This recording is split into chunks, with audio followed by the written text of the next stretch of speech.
It's Kevin Keatsman Uncanceled on 95.7 FM, KCMO Talk Radio.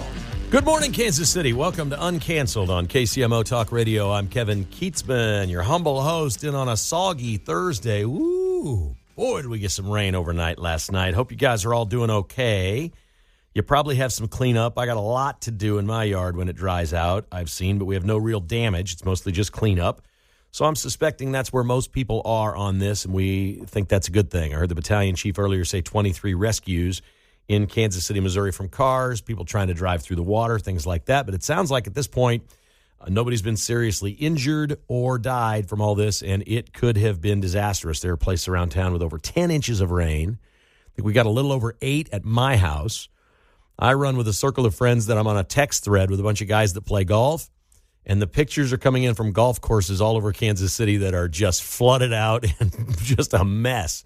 Greens underwater, branches rolling down the creeks, because all the golf courses are set on bodies of water in some fashion or another. That's how they keep them green.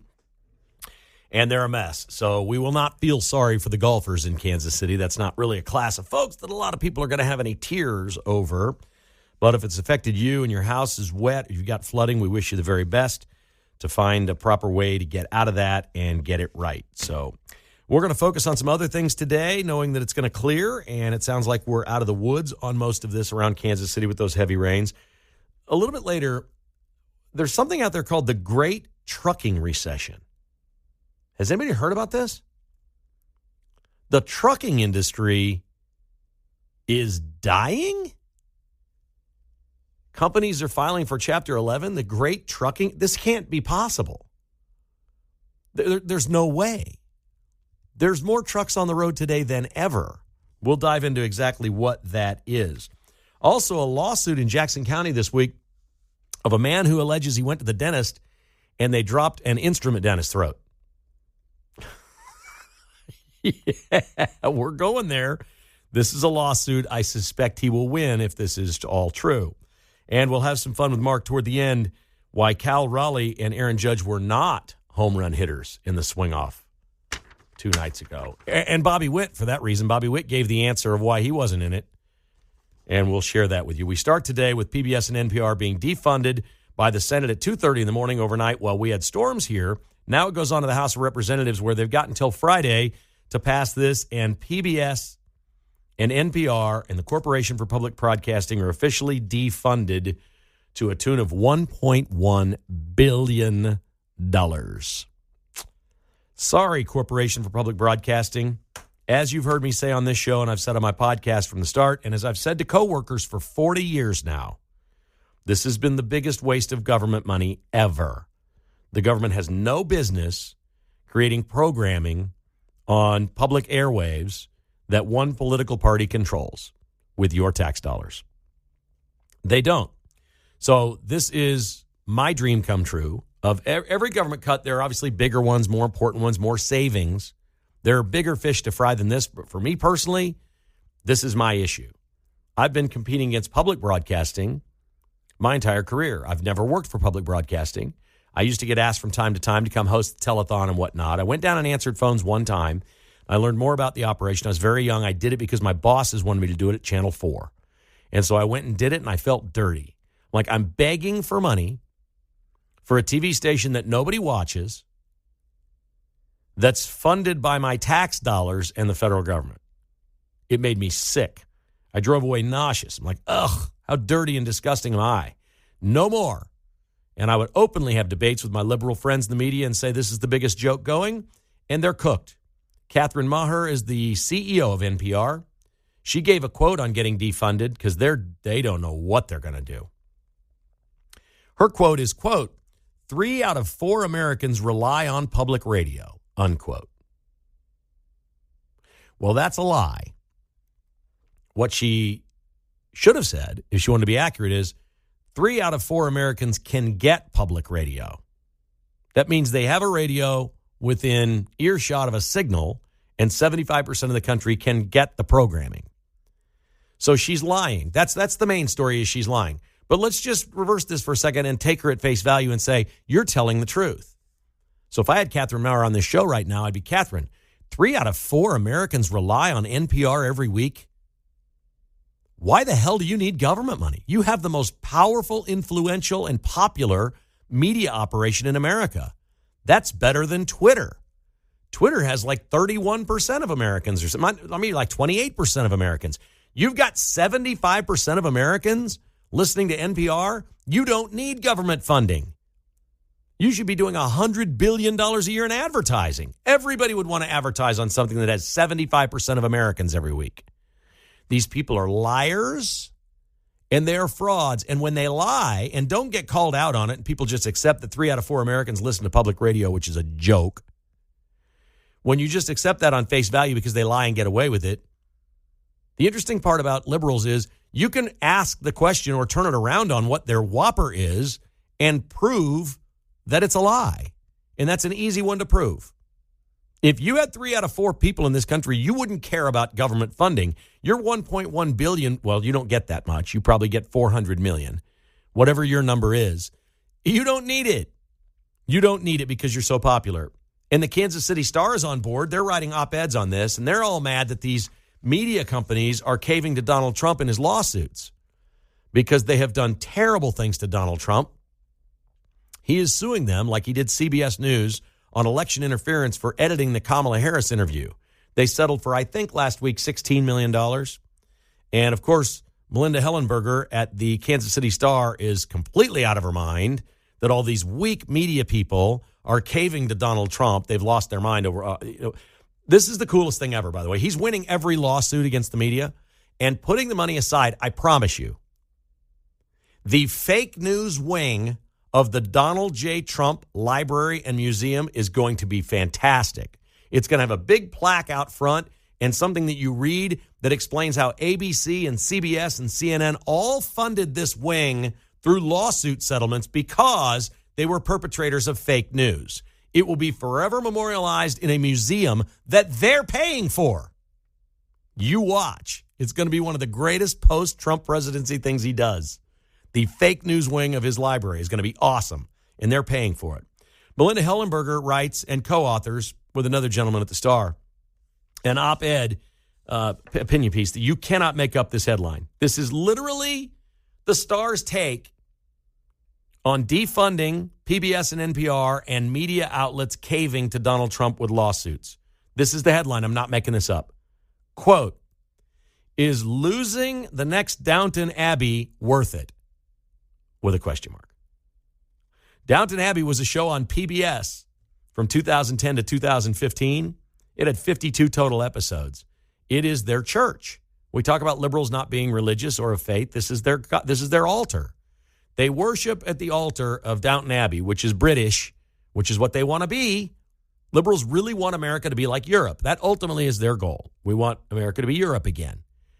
And so they love Downton Abbey, and they're asking, this is just preposterous.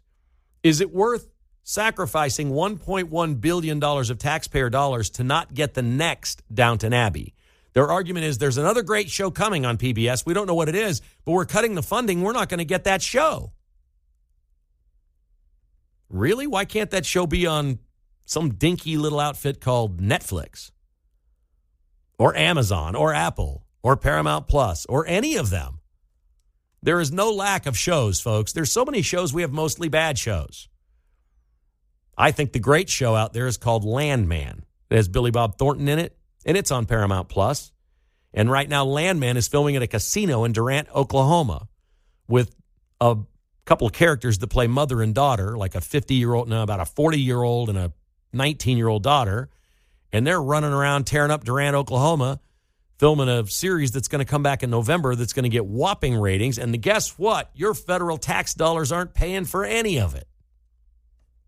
The state of Oklahoma may have some filming incentives for the show to be filmed there, but everybody gets that. These people have lost their minds. They really think the government should be funding Downton Abbey and PBS NewsHour and All Things Considered on NPR radio. They're crazy. Your government has no business doing that. I'm going to guess most people listening right now never saw Downton Abbey, don't listen to All Things Considered, and have never watched PBS NewsHour. But your money went to it and helped produce it. And one party commandeered all of the programming, all of it. There were only two ways out of this. For 40 years, I've argued there's two ways out. You either take the money away and let it survive on its own as it is and let the same people run it. Catherine Maher can stay, and if they want it to be liberal, great, but survive on your own, which doesn't really happen. Almost all talk radio is conservative in America. So it seems to me that NPR will fail financially once the money is pulled. Or B, you regulate with the federal government that all programming is 50-50. You go every other hour. We do 1 hour of All Things Considered, then maybe back in the day, 1 hour of the Rush Limbaugh show. Be great. Put it on all those stations. Let's go, whatever it may be. That's the only way out here. This was never fair. It was never right. These things are being exposed, and this is a bad one. And it's really good for us. Here's why. If you like payback, if it's not just about saving the money, because this is only $1.1 billion. If you're like me, and I'm a human being, which means I have real problems. I named my podcast, Kevin Keatsman Has Issues. I don't like to talk about my issues because sometimes I feel dirty and guilty about them. This one I got no problem talking about, right? I feel a little dirty and a little guilty, but I'll say it publicly. It feels wonderful that this chaps their ass. This is the one that's bothering them more than anything. You're taking away Downton Abbey. What about Elmo? We got to keep Sesame Street out here and teach kids about gender euphoria or dysphoria.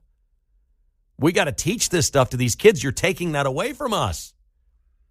We need All Things Considered to be on radio, where all these people in all these places get this programming free. We need your tax dollars to take over the government. Oh, my God, this is killing them. Trust me. You want to hurt a liberal? Take away PBS and NPR funding. It can happen this week. The House has to come through. They have until Friday to get it done. Of course, Trump will sign this. It saves a total of $9 billion, which isn't a lot, but I'll take it. Every little bit counts. The $1.1 billion from the Corporation for Public Broadcasting will set their hair on fire. This is the win that you love. You want to piss off a liberal, look them in the eye and say, we got it. We took away your NPR and your PBS. It's over. 913-408-7957 is the number to call. Love to hear from you on that topic. Do you watch the programming? Will you miss any of it? What do you think of it being defunded? Or any other topic on your mind? We always just have open lines here. If you come in with something good, you got a chance to be on the show. 913-408-7957. This is Uncanceled on KCMO Talk Radio. All right, we're talking about the defunding of NPR and PBS. Melinda Hellenberger's op-ed in the Star. She has a new term that I've never heard before. She considers herself a farm worker for democracy.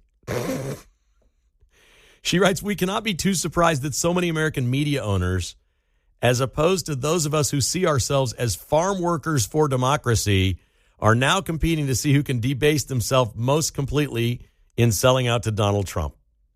Unbelievable stuff that they're doing on the left about this defunding. This is Jeff in Shawnee on KCMO Talk Radio. Hi, Jeff. How are you today? Doing fantastic. Hey, I will not shed a tear for NPR. I left the Kansas City Star during the Obama administration because I saw what one-sided they were. NPR, I listen to it every once in a while, and it's 99% anti-Trump. And if you remember, one of those people for NPR was at the Senate congressional hearing, and they said, you got 100% Democrats working there. You don't have any Republicans working there. She's like, oh, I didn't know that. It's like, yeah, you knew that. You knew that, man. But no, I will not shed a tear for this. It's been a long time running. I never understood it to begin with, and if it wasn't so one-sided, I'd probably have a little bit different to say about it. But it's all one-sided, like Kansas City Star. So, yeah, I'm happy. That's awesome. Thank you, buddy. Appreciate the call as always. Yeah, I actually think that if these newspapers are all claiming poor. Like they're going under and they just keep cutting staff and they have very small offices and they don't print papers anymore. They're not what they once were, their websites. I just think it would be pretty easy within a year's time to go into the Kansas City Star if you had different leadership and probably double their business. I don't think that would be hard. What if they just did straight news, fair straight news all across the board and had an op-ed section? They did all kinds of opinion and had people just equally from both sides writing columns and things like that. and didn't just slant every story of everything all day in one direction. Because their claim on the left about this defunding, what's really the problem, what they're really whining about is that local media have been chopped down, that there's not as much local media. Well, there's actually more local media than there's ever been because we have citizen journalists now that are just on social media reporting stories, posting videos at crime scenes. It's being done on behalf of the media outlets. And the reason there's less local media is it all went left, and they're all just competing for one tiny slice of the pie. And they're leaving probably 2/3 of the audience in Kansas City as a metro area. They're leaving them out in the cold because even some Democrats don't like it. And certainly people in the middle don't like it. And we know whatever percentage of people in this metro area consider themselves Republicans, whatever percentage that is, they're not reading any of that stuff. Some of the older folks still take it out of habit, but I don't understand it. I just think it looks to me like it would be fairly easy to fix. Like, I don't know what CNN's doing right now with their ratings. I don't think they've improved, but they've got a hit with Scott Jennings on there. He's become the most watched and reposted social media star that CNN has because he's basically the conservative on there up against 5 of them that are wrong. And then he says something that's right, and they all have these just giant bug eyes like you used to see in the old cartoons back in the day where the eyeballs would spin and their eyeballs are just spinning, looking at him like they'd never heard that before. And everybody watching is like, yeah, that makes sense, what he's saying. If you just evened it out, I think you'd get more customers, but it doesn't seem to be something they want to do. All right, I mentioned at the top of the show something that is called the Great Trucking Recession. And I heard this topic, and the first thing I think of when I see something in media, I assume that if a term has come up that you've never heard before, it's coming from the left. Why would the left be doing a bunch of stories on a trucking recession in America? This doesn't seem possible. There are more trucks on the road today than ever. Everything is delivered to your house. The trucking industry has gone bonkers in this country, and literally our interstate highway system is not good enough anymore because there's too many places like I-70 from Kansas City to St. Louis where I-70 is too narrow for all these trucks to be lined up next to each other. And they're going to be spending a lot of money on a lot of parts of I-70, and we need to do it because of the trucking. So I'm like, what in the world, what are the media implying here? Well, they want to use the word recession anywhere they can. Donald Trump's president now, and the R word is gold for them, and they want it in their headline. They're calling it the Great Trucking Recession. Dolce Truckload, Elite Carriers, Daniel Trucking, and Aza Transport all this month have declared bankruptcy and filed Chapter 11. There are 4 more big trucking companies around the country that are trying to reorganize their debt before declaring Chapter 11 bankruptcy. Folks, this isn't lack of trucking. This is competition. Too many people got in the game and didn't know what the hell they were doing. This is a good sign for America. That means there are better trucking companies for a lower price delivering on time and safely, and these people aren't doing the job well enough. This is the epitome of the American way, exceptionalism and capitalism. Companies going out of business is a fact of life in the United States. It is not a trucking recession. We don't have more trucks out there. The economy is doing just fine. Uncanceled continues on KCMO. What would you do if you went to the dentist and they dropped a file down your throat? That's next. All right, so I run the risk of a couple of you knowing this story already because I think it was a couple of days ago, and I don't hear everything Pete does, and he may have mentioned it here. You may have read it somewhere else. But we've got a very interesting lawsuit that's been filed in Jackson County over an incident that allegedly occurred at a dental office in Independence. And I don't know why, but every now and then a story comes up that leads me to a place where I'm just going to ask a question of you here at the end, and you get to answer it for yourself. You can call me and give me your answer if you want, but I'm going to ask a question at the end. And it's all I could think of was asking this question. A gentleman named John Boussard alleges in his lawsuit that he visited Dental Arts of Independence for a root canal. And while working on his root canal, he alleges that Dr. Jeremy Bowen drilled a hole, and then either he or a staff member dropped a metal root canal file down his throat. At this point, the remedy from Dr. Bowen was to take the patient, Broussard, into Dr. Bowen's private bathroom at the dental office and try to induce vomiting. That didn't work. Nothing worked. The gentleman alleges in the lawsuit that he had to go to the hospital and have surgery performed to remove the file from maybe even beyond his throat. I don't know. Boy, that sounds really dangerous. I don't know what a metal root canal file looks like, but the word file's got my attention. So usually they start filing them. I don't even want to think about it. I got to think, well, of course the dentists have insurance for things just like this. It alleges that they did not put a proper piece of equipment in the mouth that prevents this sort of thing. Apparently when you're doing the root canal, there's something that you insert that closes part of the esophagus or something. You can still breathe, but it keeps something from going down. Do you know what that is? They have like a dam so that you don't have like saliva going down your throat and stuff. Okay. So have you had this done or you just know you've had it done? I've had a couple root canals. How uncomfortable is it? The first time it's not very comfortable. The second time I just try to fall asleep. Okay. So, but you could feel like a dam in your throat. It's just in your mouth. Okay, but you doesn't go could that far sort of down. tell it's something that's going to prevent something from going down your throat. All right, so you're breathing through your nose. You can't really breathe through your mouth, right? Yeah. Right. Okay. That's the worst part about being the dentist is the suffocating part. You think, okay, what if my nose gets all clogged? What if I sneeze right now? I know. It's one of those I'm always things. a little nervous about It's that. What do we got here? So if this happened, if this is all true, and we don't have any reason to believe that it didn't because they've brought forth a lawsuit and entered it, he's going to win some money, clearly. And I don't know what that number would be, but I've seen a lot of ridiculous things. Like Todd Haley, the former Chiefs coach. Did you know his wife won a lawsuit one time for a dirty salad at a McDonald's? It was a lot, too. I want to say it was over $1 million. That's crazy. I think there was a dead baby mouse in it. And they found out that they were mice that live in the roof or the ceiling tiles. And one of them had fallen off while they were prepping all the salads and they didn't see it. And she won a lawsuit. People went all, you've heard the hot coffee lawsuits and all these different things. This sounds like it should be worth a lot to me. I don't know if it's a settlement, whether it ever goes to trial or whatever. So here's your question. Because Broussard's fine. He went through a lot. He's fine now. Let's say this is worth $3 million. You letting somebody drop that file down your throat? Would you go through that experience for $3 million? If you knew you weren't going to die, would you do it? Don't you think most people would say yes? I would. If I know I'm getting $3 million on the other end, oh yeah. Done dealio. Well, you've had the root canal done. See, I haven't had that, so I'm Yeah. scared. I'm terrified of this. There are people that won't go to the dentist, that period just won't go, even for like a checkup, because they hate it so much.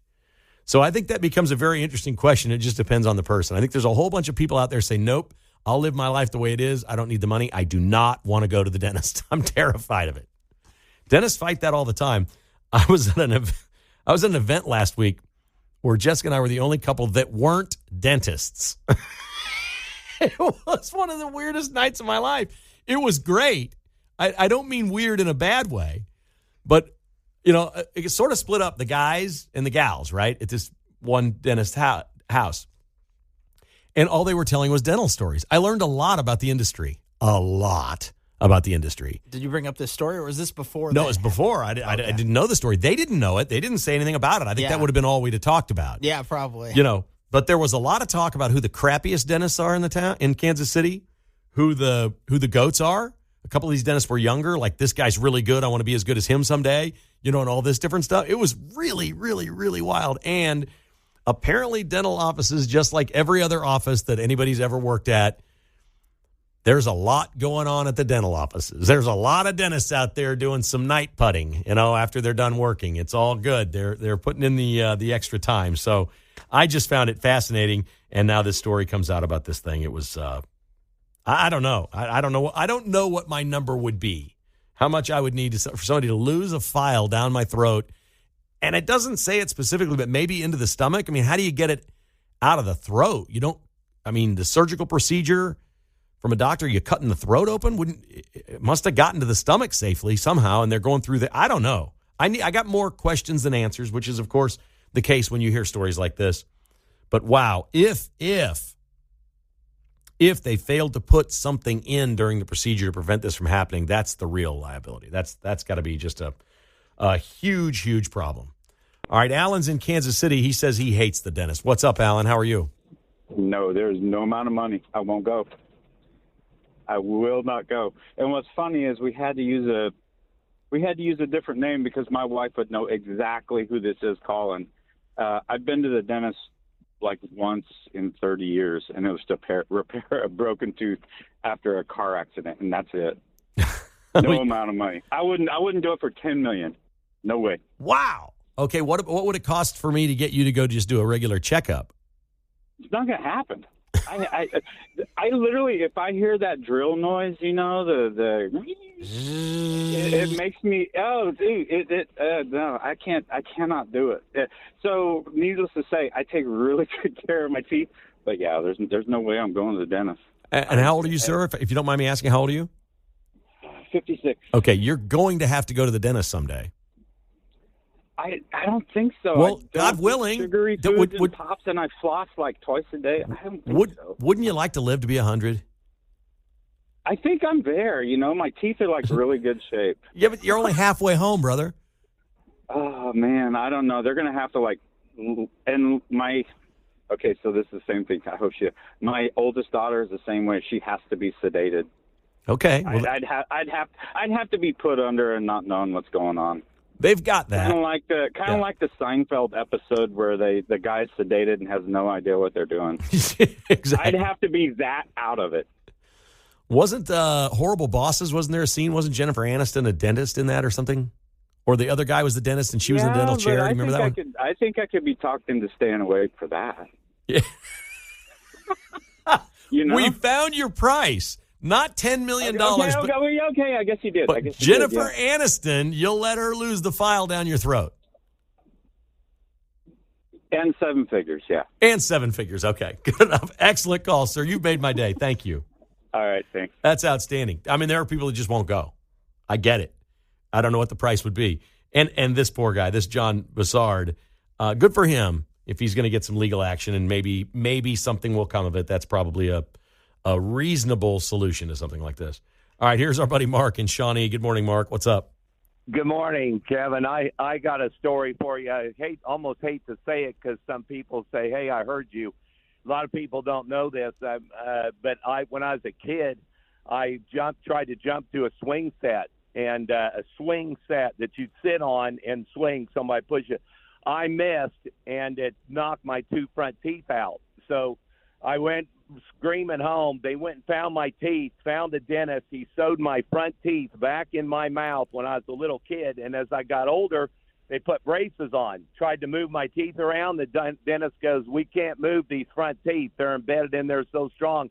We're going to have to pull them.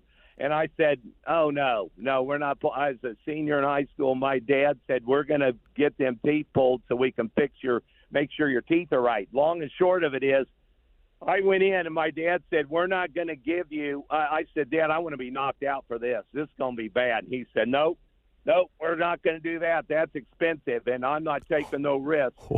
So they went in and pulled my teeth with the old-style way, my front teeth, and your roots go all the way up into your top of your gums. They stuck needles down up in the bridge of my mouth, but outside, under your gum in the front part. I mean, everywhere you can imagine. And then he started pulling. And the cracking and popping, I still hear it to this day, and it wouldn't come out. He put his foot up on the chair and was pulling this thing out, going, I'm yelling and screaming. I mean, it hurts so bad. He says, that hurts? I said, yeah. So more needles, more numbing. Back to the foot on the thing and pull my teeth out. Mark, you're the best, buddy. I love your story, and I believe half of it. No, I swear to God, that's a true story.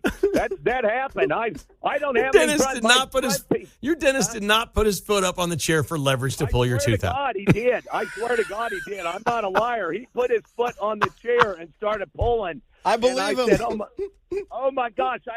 My hands were holding. I worked out, and I had my hands on the side of the thing, and I was hanging on. And I was thinking, I can't believe this is happening. I told my dad to knock me out. I tell you, my dad and I had problems after that. Oh, good I was stuff, so buddy. livid. That is a great call. Thank you very much, Mark. True story. Every bit of it is a true story. All right, I'm going to up it to 60%, that I believe 60% of it.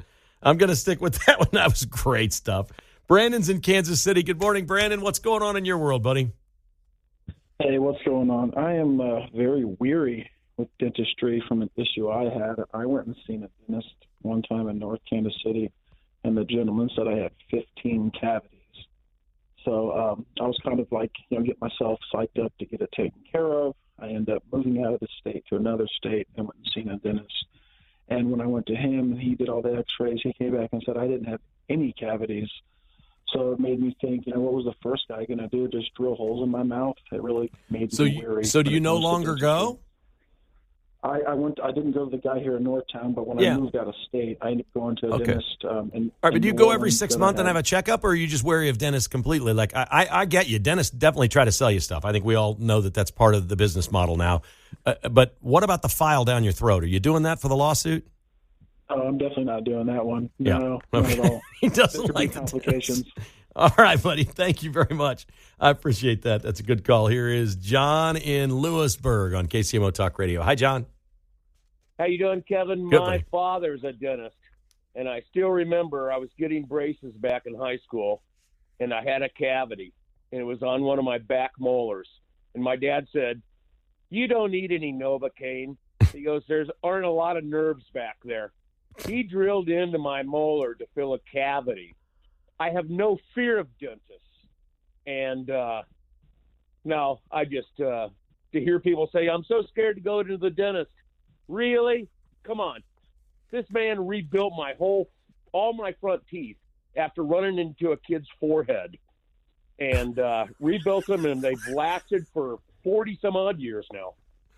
Awesome, buddy. Thank you for the call. I think the best part about dental stories is the accidents that people have that cause them to go break a tooth. This front tooth of mine is a veneer. One of my front teeth, when I was 15 or something, I bit on a popsicle thing that was in a glass. We made them in the little frozen ice trays. We made our own little popsicles, and I was trying to bite it and just broke half my front tooth off. I have maybe the most punk rock story. I was a singer in a band, and I went to headbang while singing and chipped my tooth on a microphone. Always have a mic screen. Yeah. Always have the phone mic screen. I know. No, singers don't, though. No. Singers don't use mic screens. That's awesome. Yesterday on the show, we were lamenting the fact that the American League lost the All-Star game, and the best home run hitters were not in the swing-off at the end. This was a tie game, went to the after 9 innings. It was 3 batters from each league. We're going to get 3 swings at home runs, and they would add them up, and whatever the score would be, that's how they determine the winner. And Mark's guy is Cal Raleigh, the big dumper from Seattle, and he was not part of this. You've now learned why he was not part of it, right? Did you hear why? Was it because he's a starter? Yeah. Okay. Well, if he'd stayed in the game, he could have. You could only use players that were in the lineup in the 9th inning. So Bobby Witt apparently thought I'm a shoo-in. Bobby Witt just assumed he was going to be one of the 3. And he said, Aaron Boone never asked me.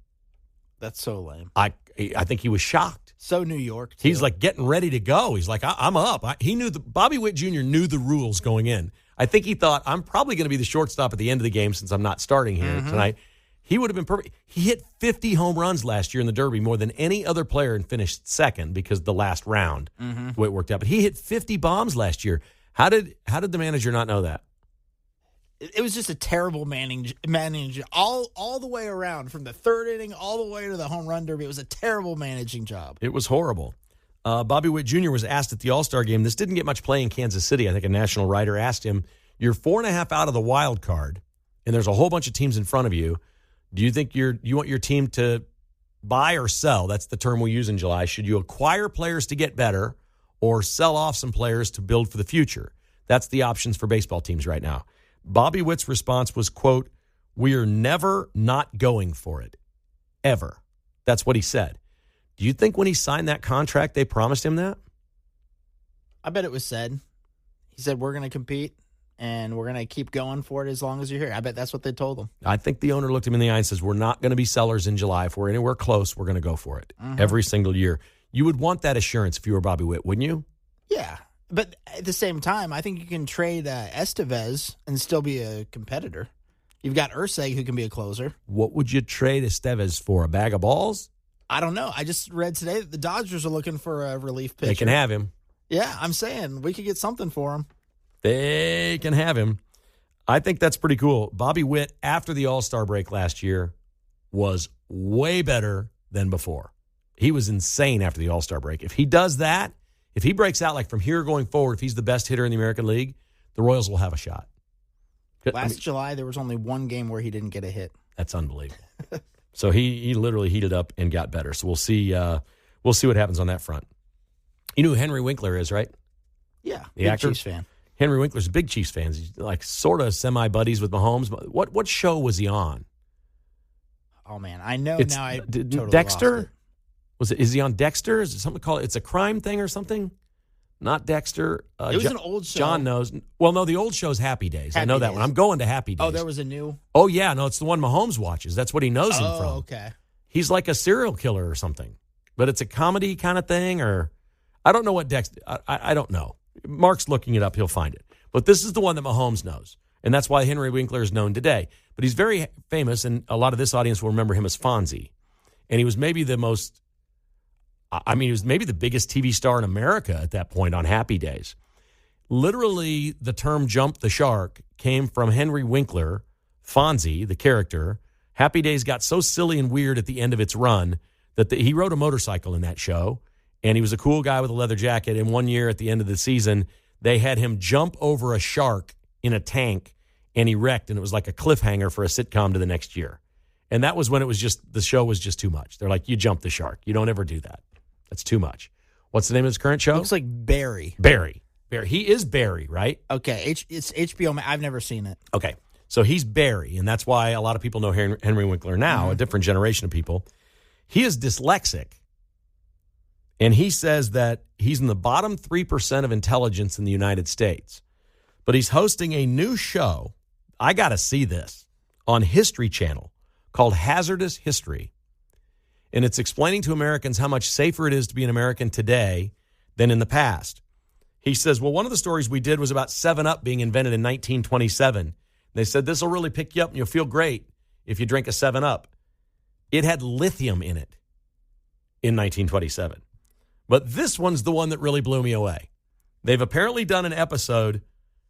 There was a time that the United States Postal Service, if you had a child that weighed less than 50 pounds, you could mail your child anywhere for 13 cents. What? Like, that's the original Uber. Poke the holes in it? He's serious. He says you could send it across town to Granny's or across the country for 13 cents. The post office will take care of your child if they're under 50 pounds. How do you do this? What's the starting age? I mean, you'd have to be at least 2, wouldn't you? You can't send some kid in diapers on a mail truck, can you? No way. We sit here and apologize all the time for the stupid things we've done in America.